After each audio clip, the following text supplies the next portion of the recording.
विधानसभा के चुनाव होने वाले इससे पहले से ममता बनर्जी ने बीजेपी पर बड़ा हमला बोला है। पुरुलिया में चुनावी रैली के दौरान उन्होंने कहा कि बीजेपी बंगाल के लोगों को मछली, मीट, अंडा यानी कि नॉनवेज खाने से रोकना चाहती है। इतना ही नहीं, उन्होंने ये भी कहा कि बीजेपी किसी धर्म में यकीन नहीं करती है, वो सिर्फ और सिर्फ दंगा कराती है। आप देखिए पूरी खबर। बंगाल में चुनावी बुगुल फूंकने के बाद से ही लगातार जुबानी जंग तेज हो गई है और मां माटी मानुष से शुरू हुई ये जंग अब मांस मछली तक जा पहुंची है। আর বিজেপি আসলে কি বলছে? মাছ খাওয়া যাবে না, বিজেপি রাজ্যে মাছ খাওয়া যায় না, মাংস খেতে পারবেন না, ডিম খেতে পারবেন না। আপনারা আপনাদের ধর্মীয় যে আচার অনুষ্ঠান করেন সেটাও বিজেপি এক পক্ষ, ওরা কোনো ধর্ম মানে না, ওরা হচ্ছে বকধার্মিক।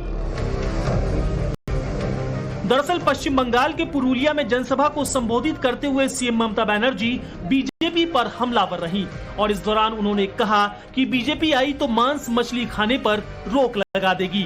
इतना ही नहीं, इस दौरान ममता बनर्जी ने यह भी कहा कि बीजेपी किसी धर्म को नहीं मानती, वो पाखंडी है। আর বিজেপি আসলে কি বলছে?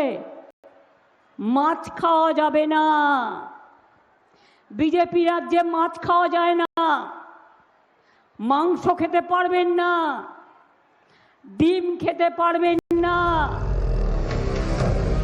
उधर बीजेपी भी ममता बनर्जी को घेरने के लिए कोई कोर कसर नहीं छोड़ रही। बीजेपी ने आरोप लगाया है कि बंगाल में लॉ एंड ऑर्डर पूरी तरह फेल हो चुका है और इस चुनाव में महिलाओं की सुरक्षा सबसे बड़ा मुद्दा बना हुआ है, क्योंकि बीजेपी का कहना है कि टीएमसी तुष्टीकरण और भ्रष्टाचार में लिप्त है। हालांकि ममता बनर्जी का पूरा फोकस बंगाल के हिंदू वोटर्स पर है और उन्हें लुभाने के लिए ममता कोई मौका नहीं छोड़ रही है। उधर पुरुलिया में भी ममता बनर्जी ने भगवान श्री कृष्ण का जिक्र करते हुए बीजेपी को आड़े हाथों लिया।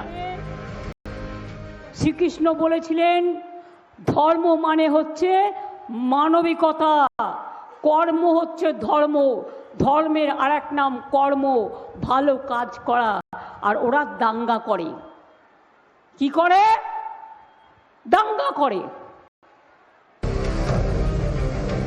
बता दें कि चुनाव आयोग ने पश्चिम बंगाल में होने वाले विधानसभा चुनाव के लिए तारीखों की आधिकारिक तौर पर घोषणा कर दी है, जिसके तहत राज्य में पहले चरण का चुनाव अगले महीने 23 अप्रैल को होगा, जबकि दूसरे चरण का चुनाव 29 अप्रैल को होगा। इसके अलावा चुनाव खत्म होने के बाद वोटों की गिनती और नतीजों की घोषणा 4 मई को होगी। और इन चुनावों से पहले ममता बनर्जी लगातार मैदान पर उतरकर हिंदू वोटर्स को लुभाने की कोशिश कर रही हैं।